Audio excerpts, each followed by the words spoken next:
মনের রং লেগেছে বনের পলাশ জবা শোকে, রঙের ঘোর জেগেছে পারুল কনক চাপার চোখে।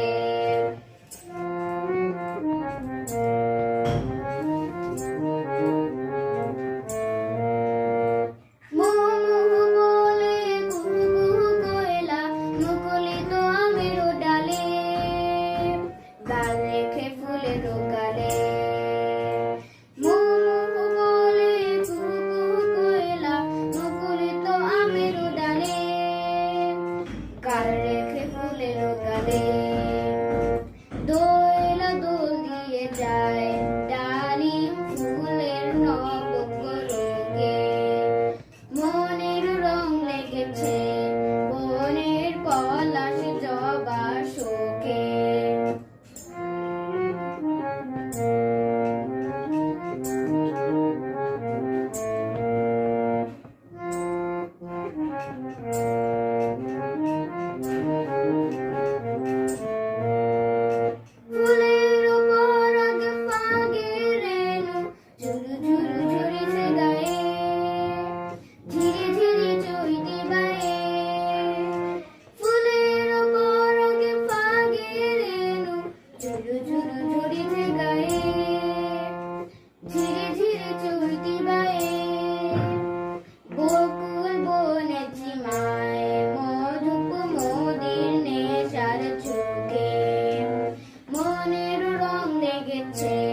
বনের পলাশ জবা শোকে।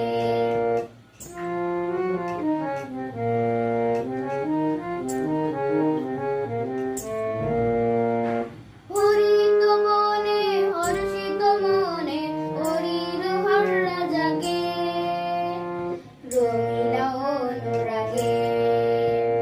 হরিত বনে হর্ষিত মনে হরির হর্রা জাগে, রইলা অনুরাগে। নতুন প্রণয় সাত জাগিয়ে চাঁদের রাঙা লোকে, মনের রং লেগেছে বনের পলাশ জবা শোকে, রঙের ঘোর জেগেছে পারুল কনক চাপার চোখে, মনের রং লেগেছে বনের পলাশ জবা শোকে, মনের রং লেগেছে বনের পলাশ জবা শোকে, মনের রং লেগেছে বনের পলাশ জবা শোকে। ধন্যবাদ। নমস্কার, আমার নাম শ্রেয়াস পাল। আমি ক্লাস 6 সেকশন নিউটনে পড়ি। তো আজকে আমি একটি গান পরিবেশন করব। দে দে পাল তুলে দে, দে দে পাল তুলে দে, মাঝি হেলা করিস না, ছেড়ে দে নৌকায় আমি যাব মদিনা।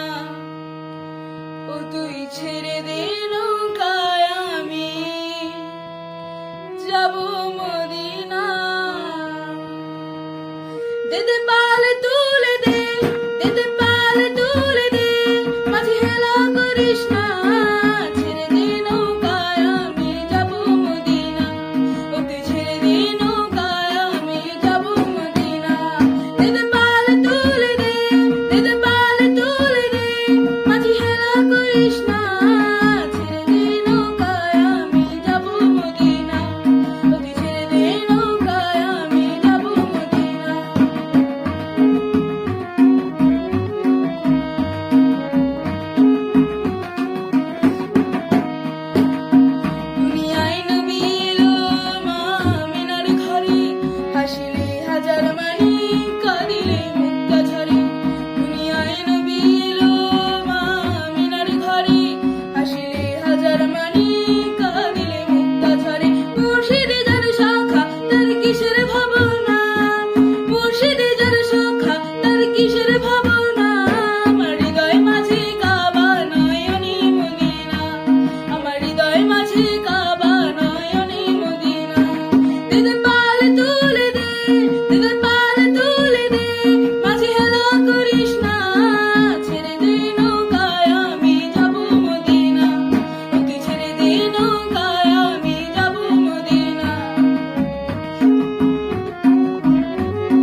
তোমার জন্য নীলছে তারার একটুখানি আলো, ভোরের রং রাতে মিশে কালো। কাঠ গোলাপের সাদার মায়ায় মিশিয়ে দিয়ে ভাবি, আবছা নীল তোমার লাগে ভালো। তোমার জন্য নীলছে তারার একটুখানি আলো, ভোরের রং রাতে মিশে কালো। কাঠ গোলাপের সাদার মায়ায় মিশিয়ে দিয়ে ভাবি, আবছা নীল তোমার লাগে ভালো।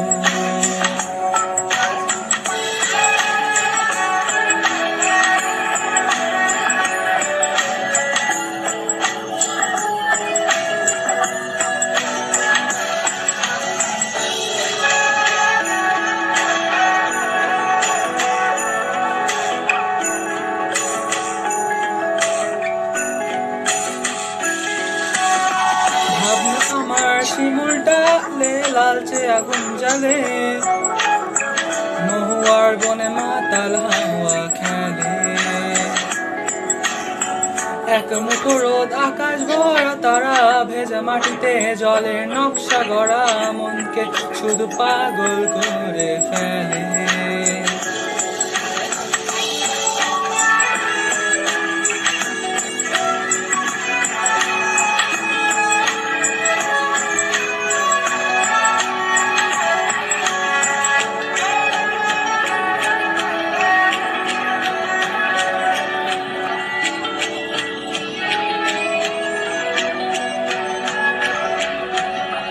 তোমায় ঘিরে এতগুলো রাত অধীর হয়ে জেগে থাকা, তোমায় ঘিরে আমার ভালো লাগা। আকাশ ভরা তারার আলোয় তোমায় দেখে দেখে, ভালোবাসার পাখি মেলে মন ভোলানো পাখা।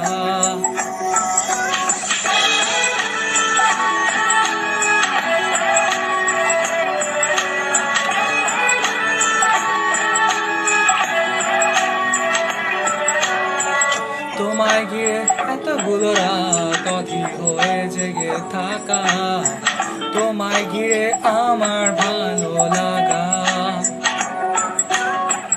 আকাশ ভরা তারার আলোয় তোমায় দেখে দেখে, ভালোবাসার পাখি মেলে মন ভোলানো পাখা।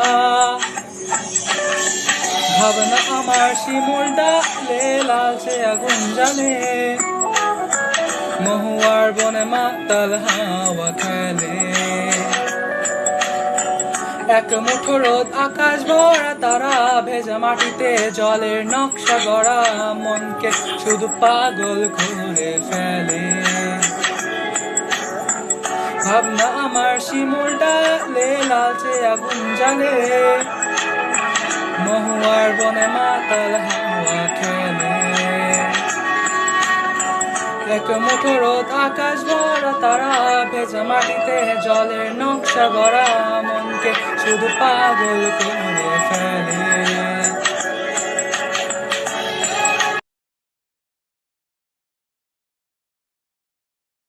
একটা গোপন কথা ছিল বলবার, বন্ধু সময় হবে কি তোমার? একবার শুনে ভুলে যেও, বারবার ভুলেও কাউকে বলো না আবার। মুখে ভালোবাসি না বলে মনেতে প্রেম নিয়ে চলে আছে অনেকেই।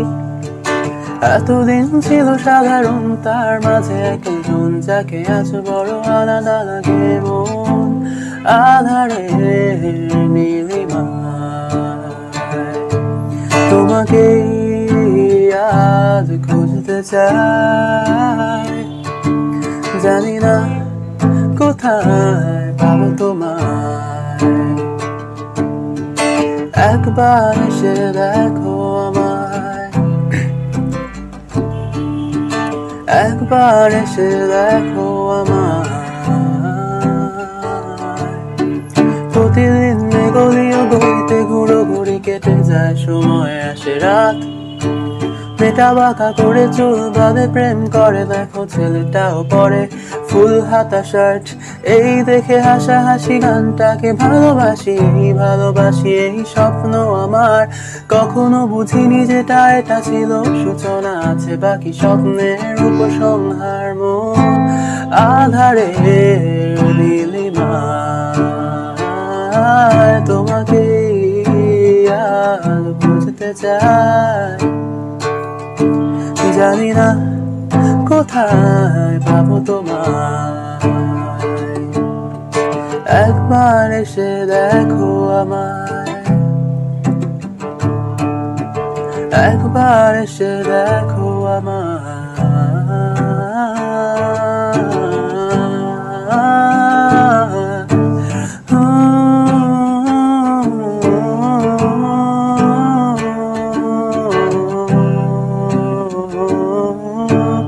একবার এসে দেখো আমায়।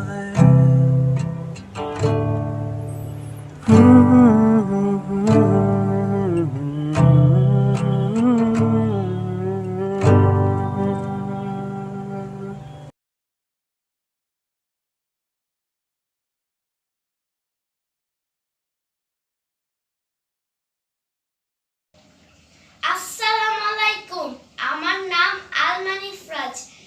আমি কবি নির্মলেন্দু গুণের বৃষ্টি কবিতাটি আবৃত্তি করছি। আকাশ জুড়ে মেঘের খেলা, বাতাস জুড়ে বৃষ্টি, গাছের পাতা কাঁপছে আহা, দেখতে কি যে মিষ্টি। কলা পাতায় বৃষ্টি বাজে, ঝুমর নাচে নর্তকী। বৃষ্টি ছাড়া গাছের পাতা এমন তালে নর্তকী। চিলে কোঠায় ভেজা শালিক আপন মনে সাজ করে, চুমচু দিয়ে গায়ের ভেজা পালকগুলি ভাঁজ করে। হাঁসেরা সব সদল বলে উদাস করা দৃষ্টিতে, উঠানটাকে পুকুর ভেবে সাঁতার কাটে বৃষ্টিতে। আকাশে তো কাটছে কেন, কেউ কি তাকে গাল দিল? চিৎকাদুনি মেঘের সাথে গাছগুলো কি তাল দিল?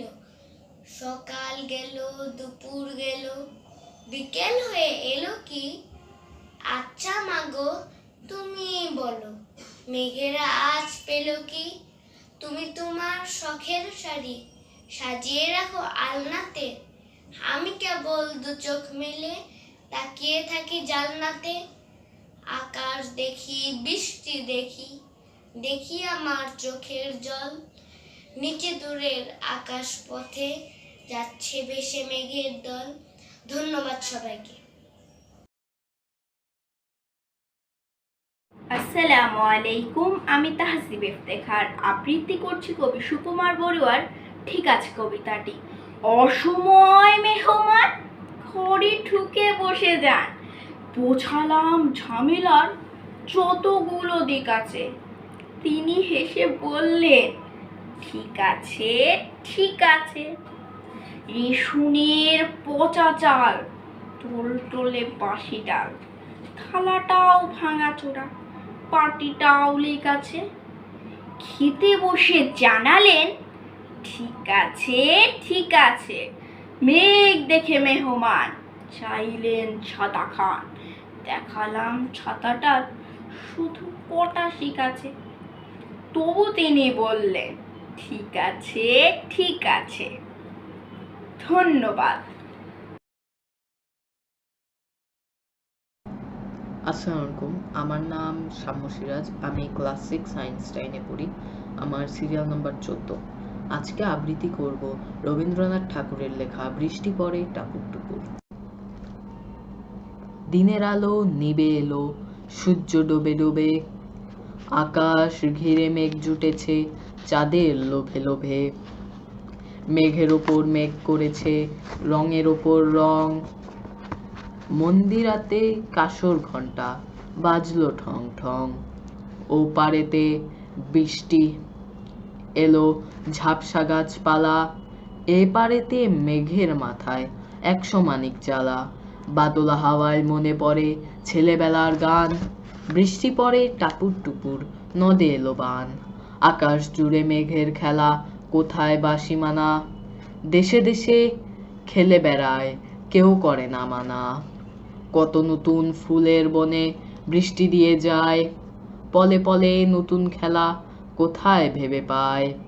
মেঘের খেলা দেখে কত খেলা মনে পড়ে, কত দিনের লুকোচুরি, কত ঘরের কোণে। তারই সঙ্গে মনে পড়ে ছেলেবেলার গান, বৃষ্টি পড়ে টাপুর টুপুর, নদে এলো বান। ধন্যবাদ। আসসালামু আলাইকুম। আমি মাহমুদ ফরজান বিন সাইফুল্লাহ। আমি ৭ম শ্রেণীর ছাত্র, শাখা নিউটন। আজ আমি একটি কবিতা আবৃত্তি করব। কবিতাটির নাম অভিশাপ দিচ্ছি। লিখেছেন কবি শামসুর রহমান।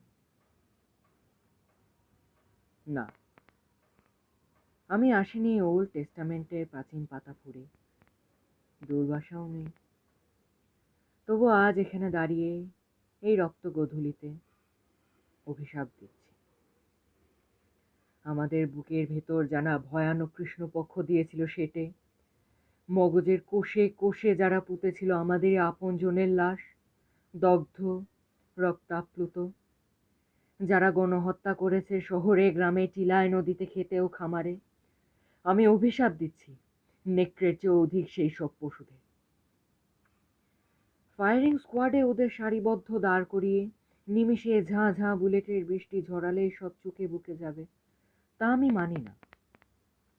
হত্যাকে উৎসব ভেবে যারা পার্কে, মাঠে, ক্যাম্পাসে, বাজারে বিষাক্ত গ্যাসের মতো মৃত্যুর বীভৎস গন্ধ দিয়েছে ছড়িয়ে, আমি তো তাদের জন্য অমন সহজ মৃত্যু করি না কামনা। আমাকে করেছে বাধ্য যারা আমার জনক জননীর রক্তে পা ডুবিয়ে দ্রুত সিঁড়ি ভেঙে যেতে, ভাসতে নদীতে আর বনে বাদারে শয্যা পেতে নিতে।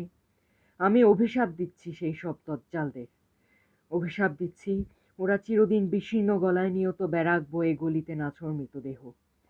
অভিশাপ দিচ্ছি প্রত্যহ দিনের শেষে ওরা হাঁটুমুড়ো এক টুকরো শুকনো রুটি চাইবে ব্যাকুল, কিন্তু রুটি প্রসারিত থাবা থেকে রইবে 10 হাত দূরে সর্বদাই।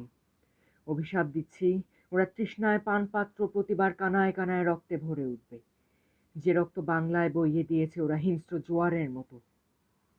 অভিশাপ দিচ্ছি আকণ্ঠ বিষ্ঠায় ডুবে ওরা অধীরে চাইবে ত্রাণ, অথচ ওদের দিকে কখনো কেউ দেবে না ছুঁড়ে একখণ্ড দড়ি।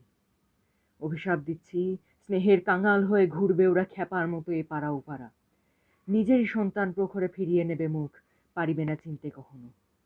অভিশাপ দিচ্ছি এতটুকু আশ্রয়ের জন্য, বিশ্রামের কাছে আত্মসমর্পণের জন্য দাঁড়ে দাঁড়ে ঘুরবে ওরা। প্রেতায়িত সেই সব মুখের উপর দ্রুত বন্ধ হয়ে যাবে পৃথিবীর প্রতিটি কপাট। অভিশাপ দিচ্ছি, অভিশাপ দিচ্ছি, অভিশাপ দিচ্ছি। ধন্যবাদ। আসসালামু আলাইকুম এভরিবাডি, মাই নেম ইজ ওয়ালি আল মাসুদ এবং আজকে আমি একটি কবিতা আবৃত্তি করে শোনাবো। কবিতাটির নাম তোমাকে এবং কবিতাটি রচনা করেছি আমি নিজে, তো আশা করি আপনাদের সকলের খুব ভালো লাগবে। তোমাকে, তোমাতে রয়েছে সকল ভালো, যা করিয়াছে ধরিয়াছে মোর নয়ন, রূপবতী বিম্ববতী হে তুমি, করিলে জুড়িয়ে আমার মন। আসনে বসিয়া আছি চাহিয়া, তোমারই পদধ্বনি শোনার আশায়, ডুবেছিলাম তোমারই আখিতে, বেঁচেছিলাম তোমারই ভালোবাসায়, ছিল না তা চিরস্থায়ী, বেরিয়ে এলাম তোমারই ছলনাময়ী অশ্রুধারায়। কাটেনি তোমার কেশঘ্রাণের এ মোহ, এখনো করে অবশ আমারে দেহ, রাখিনি খবর আমার কেহ, ভালোবাসবো তোমায় যতদিন রইবে এ শরীরের রোহ। ধন্যবাদ সবাইকে নিজের সময় দিয়ে ভিডিওটি দেখার।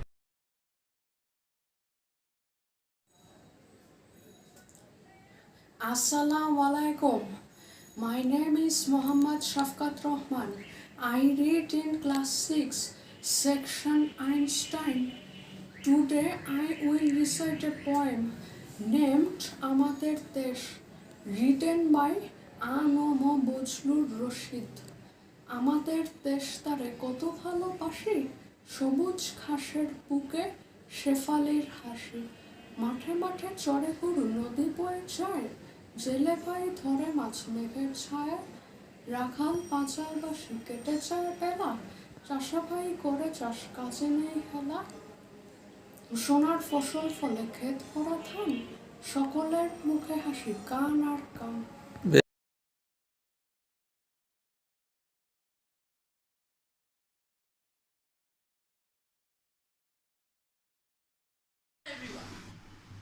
অনেকদিন আগের কথা। বাবার কথায় আমরা মানে আমি আর আমার ছোট ভাইকে নিয়ে মেলাতে গেলাম। আপনারা সবাই জানি যে মেলাতে গেলে ছোট মানুষেরা মানে বাচ্চারা অনেক খিজি বৃষ্টি করে, যে একটা কিছু দিলে ভেঙে গেলে বলে না আমি ওটা খাবো না, আমাকে আস্তটা দিতে হবে, এরকম করে অনেকে। তো আমি ওকে মেলায় নিয়ে যাচ্ছি, গেলাম, আসছি আসছি আসছি আসছি আবার ফিরে মেলায় এলাম। ঢুকলাম, ছোট ভাইকে নিয়ে যাচ্ছি। ভাই তো সব চারিদিকে খালি ঘুরে ঘুরে দেখছে কি কিনবে, কি খাবে, কি করবে। তো আমিও নিয়ে যাচ্ছি ভাইকে। ভাই হঠাৎ একদিকে দোকানে চোখ পড়লো, পাপড় ভাজা খাবো, আমি পাপড় ভাজা খাবো, আমি পাপড় ভাজা খাবো, আমি পাপড় ভাজা খাবো। তো দিলাম পাপড় ভাজা, এই পাপড় ভাজা তো দিলাম, হয় না খাও, শেষ, ভেঙে গেল। আমরা জানি যে পাপড় ভাজা একটু চাপ দিলে কড়কড় করে ভেঙে যায়, তো ভেঙে গেল ওটি। আর ভেঙে গেল আর একটু নতুনটা দিতে হবে, নতুনটা। তো দিলাম আরেকটা নতুনটা, আরেকটা দাও, রাগে রাগে বললাম। ঠিক আছে, খাচ্ছে খাচ্ছে দিলাম, খাচ্ছে। তখন বলে যে তেল তেল মেখে গেছে, আমার হাতে তেল মেখে গেছে। তখন আবার রাগে রাগে পরিষ্কার করে দিলাম। কি করব, ছোট ভাই। তারপরে আবার কিছুতে যাচ্ছে। তারপর আরো দূর যাচ্ছি, এগোচ্ছি, কি নেব। তখন মানে এই ভাই বলছে আমি আরো কিছু নেব, আমি আরো কিছু নেব। কি নিবি তুই? তখন ভাই বললো যে সামনে একটা দোকানে দেখবো পিস্তল আছে, আমি পিস্তল নেবো, আমি পিস্তল নেবো। তো দিলাম একটা পিস্তল, ভাই একটা পিস্তল দেন তো, দিলাম, ভাই পিস্তল দিল। এই পিস্তল ভালো না, এই পিস্তল কেমন যেন ছোট, আমি আরেকটা পিস্তল নেবো। আরেকটা পিস্তল দিয়ে আমি আগে দুইটা কিল দিলাম পিঠে। তখন কাচ্চা আমি বাবাকে বলে দেবো। তখন আমি ভাবলাম কি বাবাকে বলে দিলে তো আবার আমাকে মারবে। তখন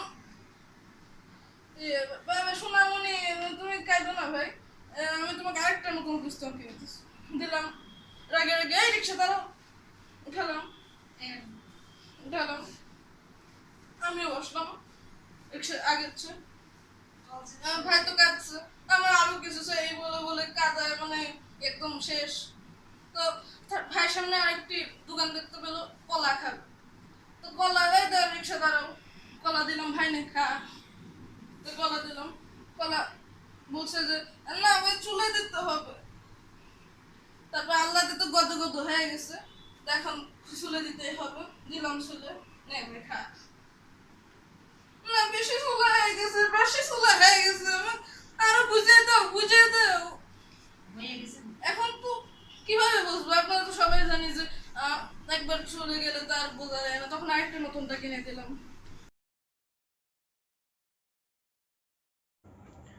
হ্যালো, আসসালামু আলাইকুম। আমি আহনাফ হোসেন চলে এসেছি আজকে আপনাদের সামনে পরিবেশন করতে একক অভিনয়। চলুন আমরা তাহলে দেখে আসি আমাদের স্কুল জীবনের কিছু দুষ্টু মিষ্টি স্মৃতিগুলো।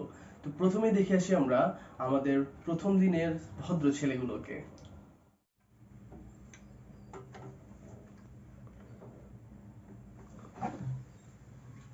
Miss, may I drink water? Yes, Ahnaf, you can.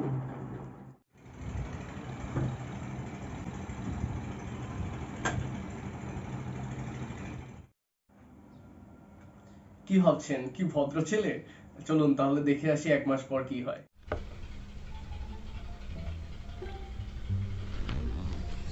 এই শোন, আমি এখন না বলে স্যারের বাইরে তুই একটু স্যারের ব্যস্ত রাখ, দেখ কেমনে বেরোয়। আচ্ছা ঠিক আছে, দাঁড়া আমি দেখতেছি।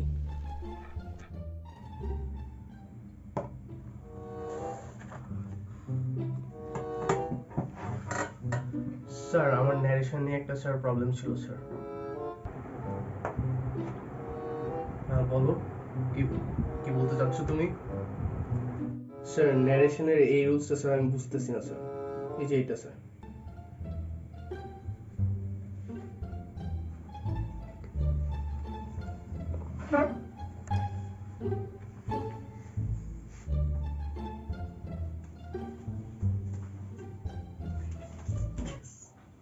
চলুন পরপর দেখে আসি এবার আমাদের কিছু মজা, যার বিনিময়ে পেতাম আমরা সাজা।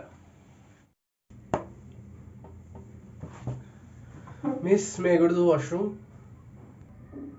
আচ্ছা যাও।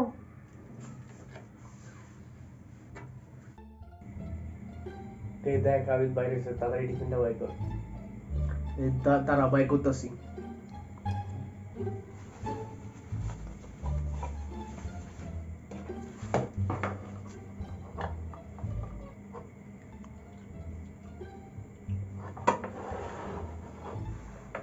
নে ধর, তুই খাই এবার।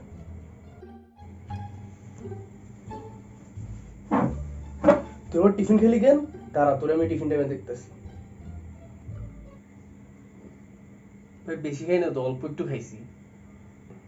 কতটুকু খাইছিস জানি না, টিফিন টাইমে দেখতেছি তোরে।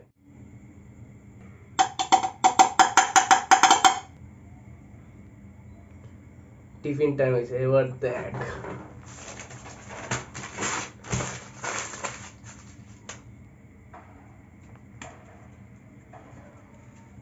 দোস্ত, তোরে মারতে গেছিলাম, সরি।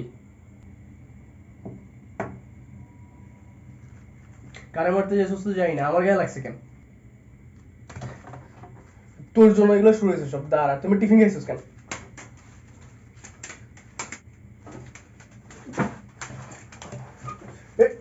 তুই টিফিন একটু খাইছি তো কি হয়েছে? বন্ধু বন্ধু টিফিন তো খাইতেই পারে।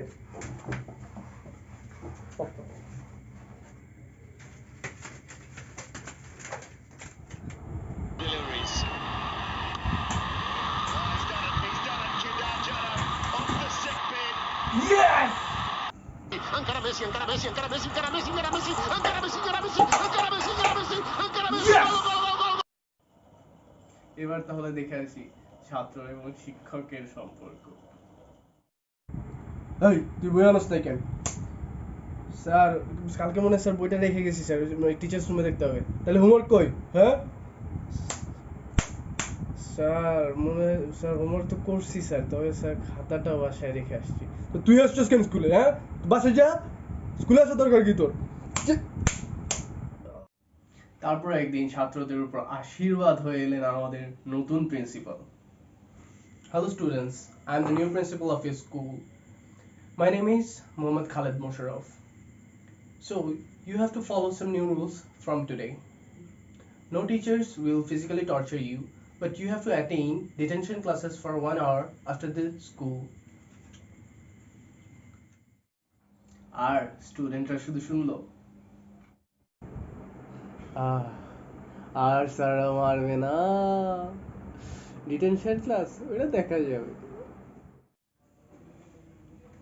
বরাবরের মতো ছাত্রদের ভাবনাই থেকে গেল। তুই কালকে স্কুলে আসিস না কেন? ডিটেনশন। তোর এইচডব্লিউ কই? ডিটেনশন। তুই বই আনছিস বলে তো মনে হয় না, ডিটেনশন। পরপর 3 দিন তোর detention. Why are you speaking in Bengali? I'm writing your name for detention. দেখতেছিস না তোর বেস্ট ফ্রেন্ড যদি বাংলায় কথা বলতেছে, তাহলে আমাদের নামই তো লিখবি। এই ছিল আমাদের ছাত্র জীবনে কিছু দুষ্টু মিষ্টি ঘটনা।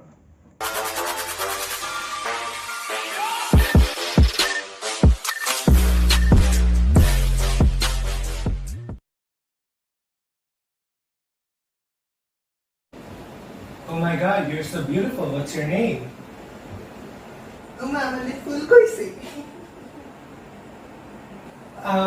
Yeah. Hi, what's your name? নাম? আমার নাম সেমলি। Like guacamole? That's so funny. Funny, Kevin. Ilan funny kan? Oh, thank you so much. I really wanted this water.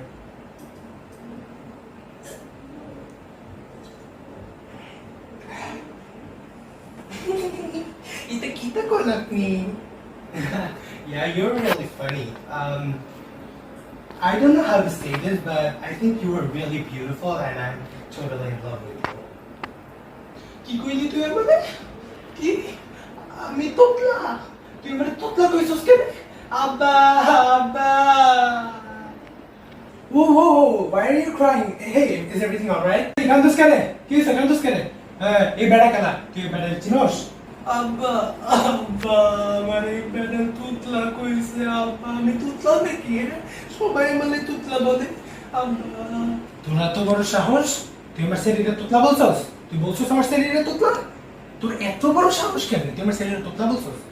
Whoa, whoa, whoa, dude, chill out. I did not do anything. Why are you shouting at me? And I'm assuming that from Abba, because we also say Baba sometimes. You're his dad. You're her dad, right? Hi, it's really nice to meet you. My name is Abel, and I think I really love your daughter. Kita Kosturi, তোর নাম কি? Nam. Oh, you mean name? Hi, my name is Abel. It's really nice to meet you, and it's an honor. কি কইলি?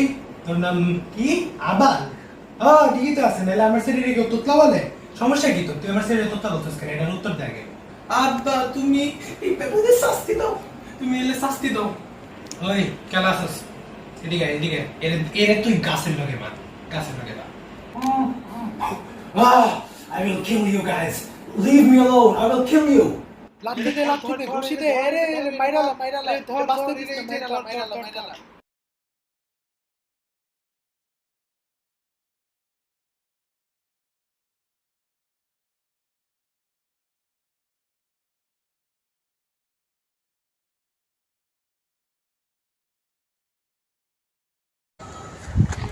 I আপনি বাইরে কি করতেছেন?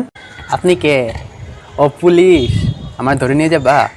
না আমি ভ্যাকসিন নিছি, আমি আমার কিছু হবে না। আপনি বাইরে কি করতেছেন এটা বলেন। ধরলে তো করোনা হয়ে যাবে না? লকডাউন চলতেছে, শাটডাউন চলতেছে, বাইরে কেউ নাই, আপনি বাইরে আসছেন কেন? হুদাই তো আবার মাস্ক নাই মুখের মধ্যে। আমি বেরোইছি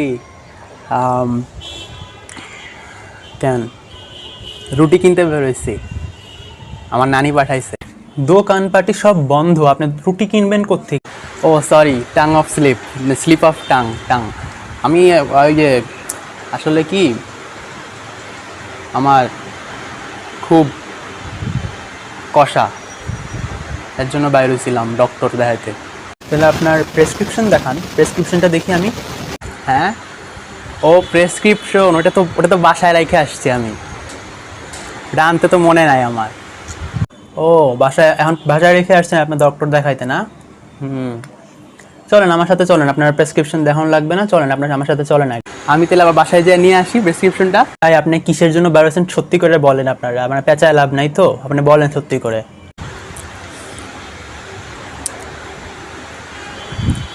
রাস্তায় লোকজন নাই, খালি।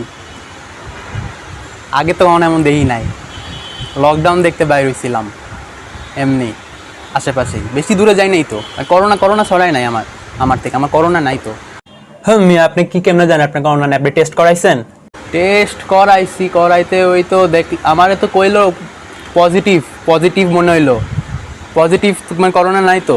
নাই করোনা নাই, আমি এমনি তাইর লেগে তো বাইরে হয়েছি, টেস্ট করছি দেখি তো বাইরে হয়েছি, পজিটিভ না আমার। হ্যাঁ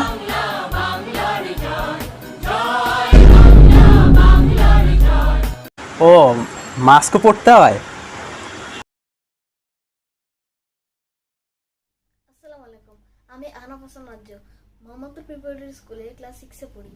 আজকে আমি আপনাদের গোপাল ভাঁড়ের একটি ছোট্ট গল্প শ্রোতাময় দেখাবো, যেটার নাম হুল ও মাছি। কি খোকা, রসগোল্লা আছে নাকি?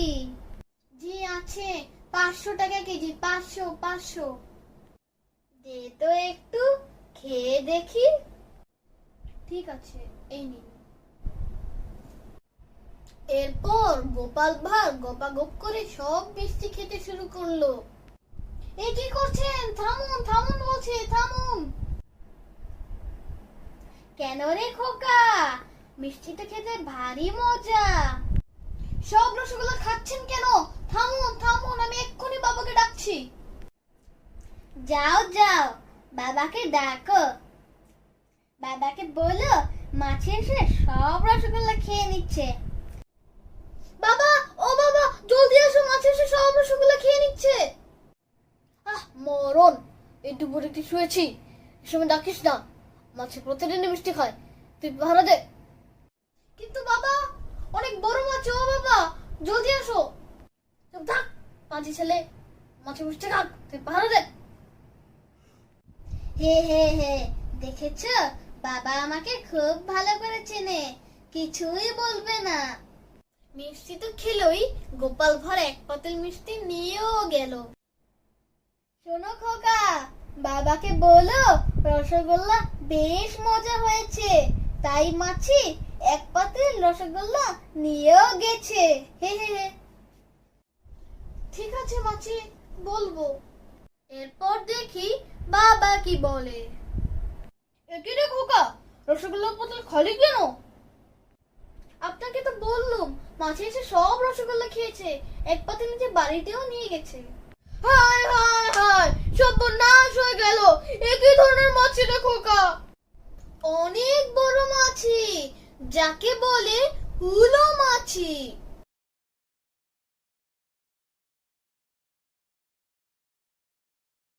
আসসালামাইকুম। আমি যে গল্পটা বলবো, গল্পটির নাম সূর্য ও বাতাস। এক সময় বাতাস আর সূর্যের মধ্যে জোরালো বন্ধুত্ব হলো। সূর্য যখনই ওঠে তখনই বাতাস এসে হাজির হয় তার কাছে। তারপর দুজনে বিভিন্ন ধরনের গল্পে মেতে ওঠে। আর তাদের দোস্তিতে পৃথিবীর মানুষ বেশ শান্তিতে বাস করে, কারণ বাতাসের কম বেশিতে যেমন মানুষের কষ্ট পারে, তেমনি সূর্যের আলো কম বেশিতেও মানুষের কাছে কষ্টকর। সেদিন দুই বন্ধু পরস্পরের সাথে বিভিন্ন ধরনের গল্প করছিল। একসময় বাতাস বলে উঠল, তুমি যাই বলো বন্ধু, আমাকে ছাড়া কিন্তু মানুষ এক মুহূর্ত চলতে পারে না। আমি না থাকলে মানুষের যে কি হতো, এই হিসেবে আমি তোমার চেয়ে বেশি শক্তিশালী, তাই নয় কি বন্ধু? তার কথা শুনে হাসলো সূর্য আর বলল, আসলে এইসব বিষয় নিয়ে তর্ক করা ঠিক নয়, তবুও বলবো, যে যার অবস্থানে শক্তিশালী, কে বেশি আর কে কম তা বোঝা মুশকিল। তার কথায় কান না দিয়ে বাতাস বলল, আরে রাখো তোমার নীতি কথা, এগুলো আসলে মানুষের ব্যবহার্য বইয়ের পাতাতেই মানায়, শক্তির ক্ষেত্রে এসব খাটে না। কিন্তু তার কথায় সূর্য কান দিচ্ছে না দেখে সে বলল, ঠিক আছে, আমার কথা বিশ্বাস না হলে এসো একটা প্রতিযোগিতার আয়োজন করি। তখন সূর্য তার কথায় সায় দিল। শুরুতে বাতাসের পালা। নিচের দিকে তাকিয়ে একজন মানুষ রাস্তা দিয়ে হেঁটে যাচ্ছে, গান গেতে গেতে। বেশ আনন্দেই সে হেঁটে যাচ্ছে। তখন বাতাস সেদিকে তাকিয়ে বলল, নিচের রাস্তা দিয়ে একজন মানুষ হেঁটে যাচ্ছে, তার গায়ে কোট এবং গলায় মাফলার জড়ানো আছে। চলো আমরা যে যার শক্তি প্রয়োগ করে মানুষের কোট ও মাফলারটা খুলে বাধ্য করি। যে সেটা খুলতে পারবে সেই প্রকৃত শক্তিশালী হিসেবে সংকৃত হবে। সূর্য হাসি মুখে তার কথা মেনে নিল। এবার বাতাস একটু একটু করে তার গতি বাড়িয়ে দিতে শুরু করলো। শুরুতে মানুষটি মৃদুমন্দ বাতাস উপভোগ করছিল, কিন্তু খুব দ্রুত বাতাসের তেজ বাড়তে থাকলো। লোকটি এবার গান বন্ধ করে তার শক্ত করে তার কোট এবং মাফলার আঁকড়ে ধরলো, যাতে সেগুলো বাতাসে উড়ে না যায়। এক পর্যায়ে বাতাসের তেজ আরো বেড়ে গেলে সে আর দাঁড়িয়ে থাকতে পারছিল না। তাছাড়া গা থেকে যাতে বাড়তি পোশাকগুলো উড়ে না যায়, সেই জন্য লোকটি পথের এক পাশে মাটিতে বসে পড়ল। তার এই অবস্থা দেখে আরো খেপে গেল বাতাস। সে তখন তীব্র জোরে বইতে শুরু করলো। এবার লোকটি প্রচন্ড ঠান্ডা বাতাসে একেবারে গুটিসুটি মেরে বসে থাকলো রাস্তার ধারে। চারপাশের পরিবেশ তার কাছে অসহ্য মনে হচ্ছিল। লোকটি গা থেকে কোট আর গলার মাফলার সরিয়ে নিতে না পেরে শেষ পর্যন্ত হাল ছেড়ে দিল বাতাস। সূর্যের পালা। সূর্য আস্তে আস্তে তার রোদের তেজ বাড়াতে থাকলো। বাতাসের কমে যাওয়ার পর লোকটি উঠে আবার আগের মতন গান গেতে গেতে হাঁটতে শুরু করলো। এরপর সূর্য হাসি মুখে তার তেজ আর একটু বাড়িয়ে দিল। রোদের তেজ বাড়াতে লোকটি কিছুটা গরম অনুভব করতে লাগলো। এক পর্যায়ে রোদের তেজ আরো বেড়ে গেলে তার শরীরে ঘাম দেখা গেল। তখন লোকটি প্রথমে গলার মাফলারটি খুলে ফেললো। তারপর রোদের তেজ আরো বাড়াতে গায়ের কোটটিও খুলে ফেললো। ব্যাস, শর্ত অনুযায়ী সূর্য প্রতিযোগিতা জিতে গেল। বাতাসও হাসি মুখে তা মেনে নিল। সে বলল, আসলে পরিবর্তন ধীরে ধীরে হলে তা মানিয়ে নেওয়া সহজ হয়। এরপর বাতাস মৃদুমন্দভাবে বইতে লাগলো আর সূর্য তার তেজ কমিয়ে সহনশীল পর্যায়ে নিয়ে এলো। লোকটি এই চমৎকার আবহাওয়া উপভোগ করতে করতে এগিয়ে চলল তার নিজের গন্তব্যে। ধন্যবাদ। Hello, my name is Anafin. Today I am going to tell you a story.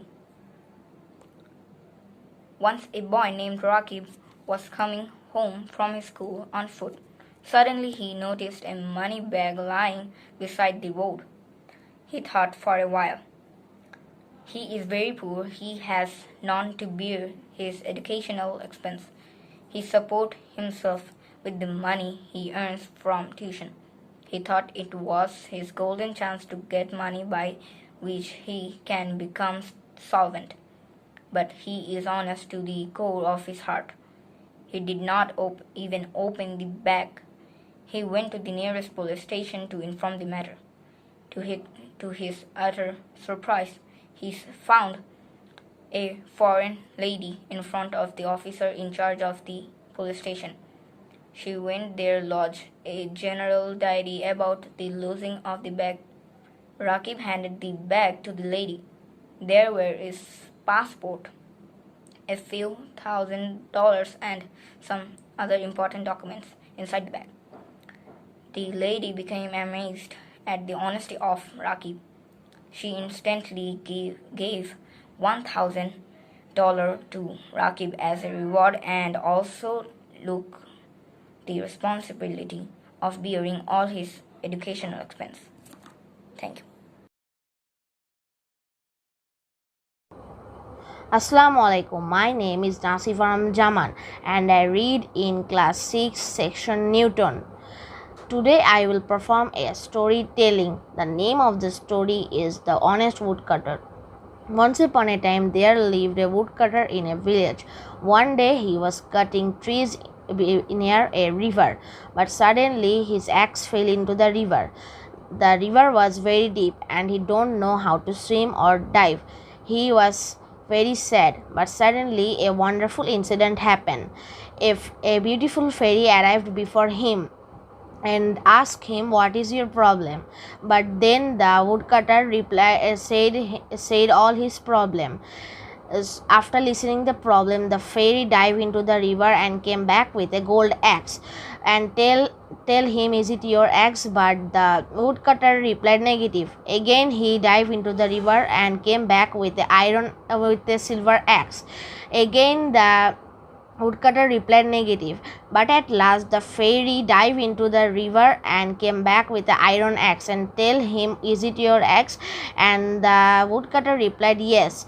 And after seeing his axe, the woodcutter was very happy, and the fairy was also pleased by his honesty.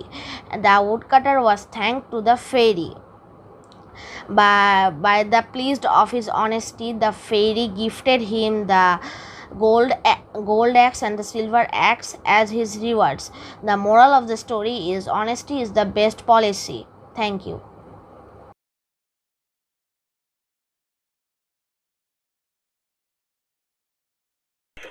অত্যন্ত দ্রুতগতিতে এগিয়ে চলছে 2010 সালে পরিকল্পিত 10টি mega প্রকল্প এবং 100 অর্থনৈতিক অঞ্চল বা ইপিজেডের নির্মাণ কাজ। সফলভাবে এই নির্মাণ কাজগুলো শেষ হলে বাংলাদেশে তৈরি হবে 1 কোটি মানুষের কর্মসংস্থান, আর এর সুফল ভোগ করবে বাংলাদেশের 16 কোটি মানুষ। সম্মানিত সভাপতি, বিজ্ঞ বিচারক মণ্ডলী এবং আপনারা যারা শুনছেন, আসসালামু আলাইকুম। আমি জুবায়ের আলম চৌধুরী, নবম শ্রেণীর আইন শ্রেণী শাখা থেকে বলছি। আমার আজকে বক্তৃতার বিষয় মেগা প্রজেক্ট এবং আধুনিক বাংলাদেশ। সর্বপ্রথম আমি যে মেগা প্রজেক্টটি নিয়ে বলবো সেটি হচ্ছে পদ্মা সেতু।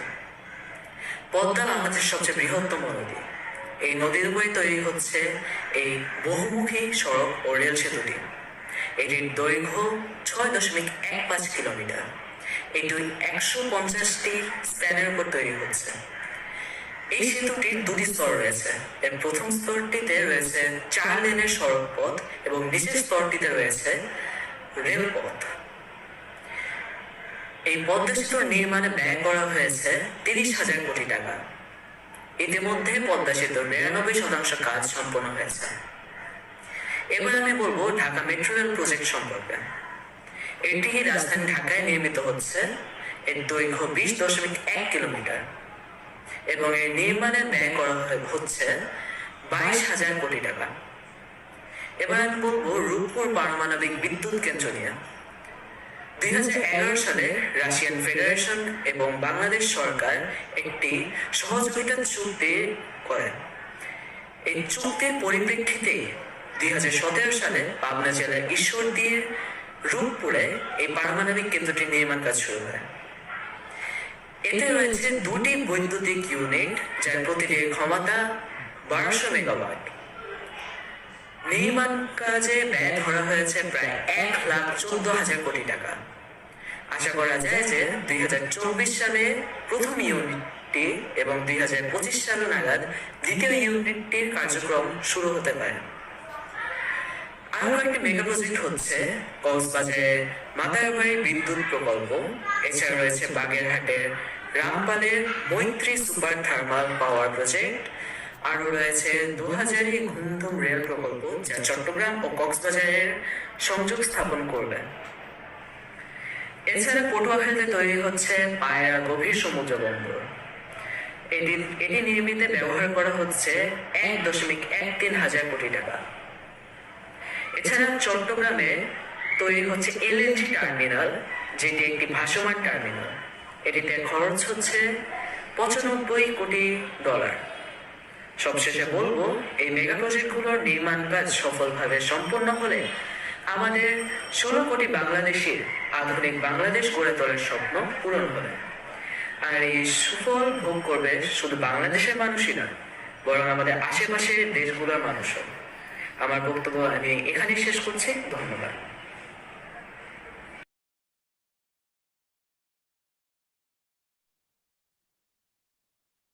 Dear audience, good afternoon. The topic for today's speech, which has been selected, is the Rohingya problem and possible solutions. The Rohingya crisis is one of the biggest problems Bangladesh is currently facing. To understand this crisis, we have to first identify its causes, and for that, we will have to look into the history of Myanmar, or more specifically, the Rakhine province of Myanmar. The Rakhine province is a part of the Union of Myanmar and is home to Rakhines and Rohingyas. The Buddhist Rakhines are the majority, while the Muslim and Hindu Rohingyas are a significant minority of that region. The conflict started right after the independence of Myanmar in 1948. The local Rohingyas started an armed revolution against the Burmese government. It is said that the main goal for this armed movement was achieving autonomy for the region so that it could be annexed by then East Pakistan, which is the present Bangladesh. Unfortunately, the campaign to gain autonomy failed. By the late 1950s and the early 60s, the armed groups had lost support from the locals and were forced to surrender to the government. But it didn't end there. The people of Rakhine region, particularly the Rohingyas, have been victims of exploitation and repression by the government of Myanmar, which has been under direct or indirect military control from the time of the country's independence. This government has attempted ethnic cleansing on the Rohingyas in the name of countering terrorism. This has led to the present-day Rohingya crisis. The Rohingyas first crossed the border to seek refuge in Bangladesh back in 1978, after the military launched attacks on Rohingya settlements, killing a number of Rohingyas. Rohingyas again fled to Bangladesh in the year 1991, 1992, and 2015. Most recently, in the year 2017, a huge number of Rohingyas crossed the border in order to seek refuge in Bangladesh. The number of people who crossed the border lies somewhere between 650,000 to a million, according to UN data.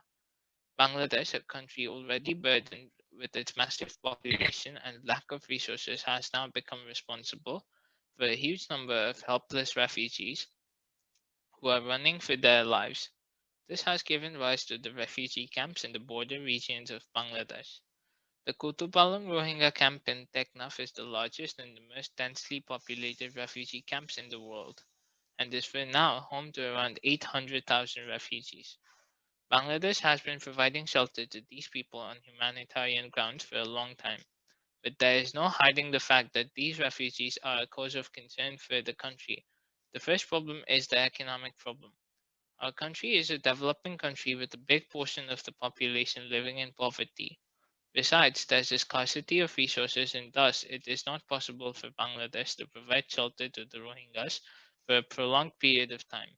The second problem is the threat to national security. A number of refugees have already been charged with allegations of drug dealing and involvement in militant groups. A number of Rohingyas have been caught while trying to obtain Bangladeshi national identity cards and passports.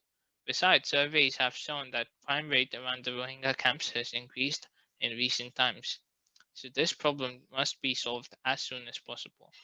The Rohingya conflict is one that has been going on for a long period of time, so coming to a solution for it is not easy. But there are certain things that need to be done for solving this conflict. The first prerequisite for a peaceful solution is establishing a healthy democratic environment in Myanmar. This has become more difficult than ever after the recent military coup and arrest of State Councillor Aung San Suu Kyi. The second thing that has to be done is ensuring a safe environment in the Rakhine region for Rohingyas to return and ensuring equal civil rights for them. Thirdly, a proper plan has to be made for the rehabilitation of the Rohingya refugees. This will only be possible if the global superpowers and the UN play a strong diplomatic role in bringing an end to this conflict. Hopefully, this conflict will meet its end very soon and the Rohingyas will be able to return to their motherland safely. With this, I would like to end my speech. Thank you.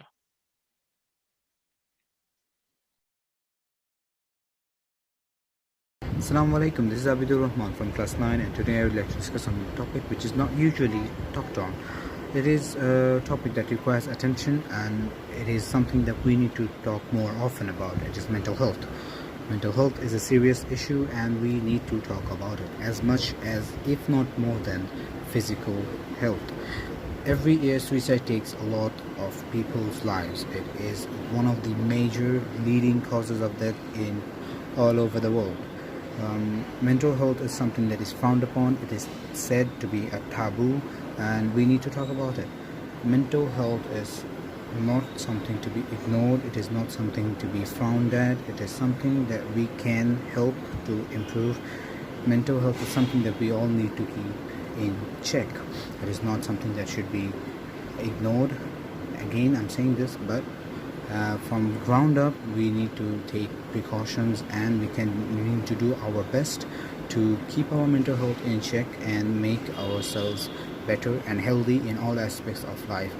We can do this from ground levels, for like our school, our house, our family, friends, teachers. Anyone can help. If you are going through a bad mental health stage, it can be leading to depression or anxiety. If it's going through panic attack or anxiety attacks, then we should consider taking medical help. Taking medical help is not a sign of weakness, rather it is a sign that you need help. That's it.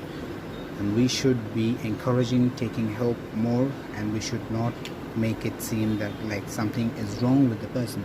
We need to talk more about it. We need to discuss more often about medical help. Schools and colleges and every institute needs some way or some form for mental health to be acknowledged and given more emphasis about.